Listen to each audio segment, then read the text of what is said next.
Ayan po, welcome po sa aking YouTube channel. Sa mga hindi pa po nagsusubscribe, please click the subscribe button po at huwag kalimutang i-click notification bell para ma-update po tayo sa mga new upload videos.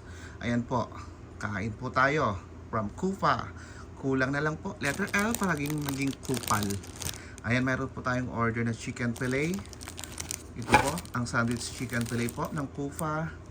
At syempre, ang ating roasted. Pag bumili ka po kasi ng roasted, may kasama na rin pong walang kamatayang kubos. Ayan. Pero masarap ang kubos nila, malambot. Ayan. Pagpipiliin ka po kung spicy or not spicy, syempre po ang kailangan natin is spicy. Ayan. At syempre, pag spicy, may kasama na rin po, non-spicy and spicy, may kasama na rin po siyang french fries po. Ayan. At syempre, ang ating drinks, nandyan din po. Ayan po. Magandang gabi po sa lahat. Kain po tayo.